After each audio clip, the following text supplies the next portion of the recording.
President-elect Trump's pick for defense secretary. He is a senior fellow and military expert at Defense Priorities and host of Daniel Davis Deep Dive. Good morning. Good to have you with us. As we just heard in Peter's piece, Pete Hegseth made some headlines for recent comments about the military when it comes to diversity, when it comes to women in combat. How is the defense community viewing this choice for this crucial senior role, especially since he has no real administrative experience and now he would be in charge of the entire military?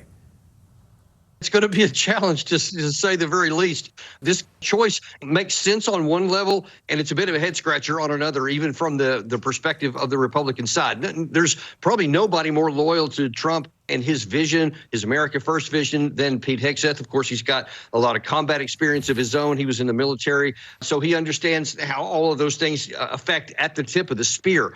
But this is, in my view, the Secretary of Defense is the most challenging position on the entire cabinet because of the huge array of things that he has to do. He's got to set national security strategy.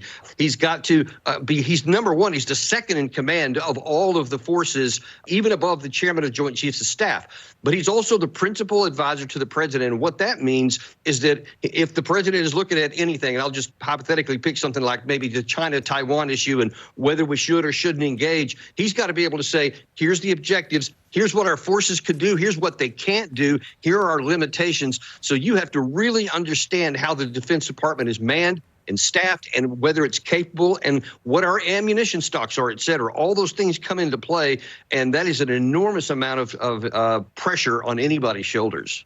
Explain to us the background that defense secretaries typically come from, and then also tell us about the ultimate role this person plays.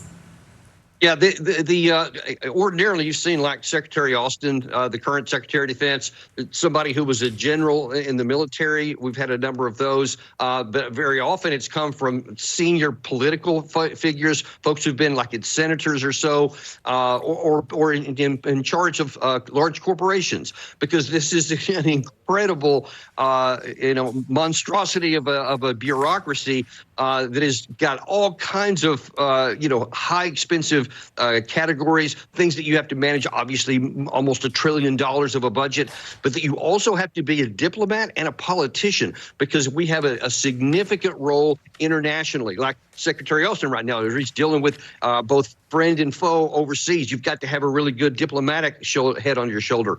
Internally, you've got to be a good politician, because there's a lot. I worked in the Pentagon for about 3 years when I was on active duty, and I can assure you there's a lot of political things going on in there. And you've got to be able to manage, the Army generals, the Air Force generals, the Navy generals, and all this internecine conflict that comes. Everybody's trying to posture, and you've got to be able to manage all that. And look, I understand that what Hegseth said on that clip you showed a minute ago, where he wants to come in and fire a bunch of generals. You can't make enemies on day one, so he's going to need a lot of help. All right, Lieutenant Colonel Danny Davis, appreciate your perspective and your experience. Thanks for joining us this morning. Thank you.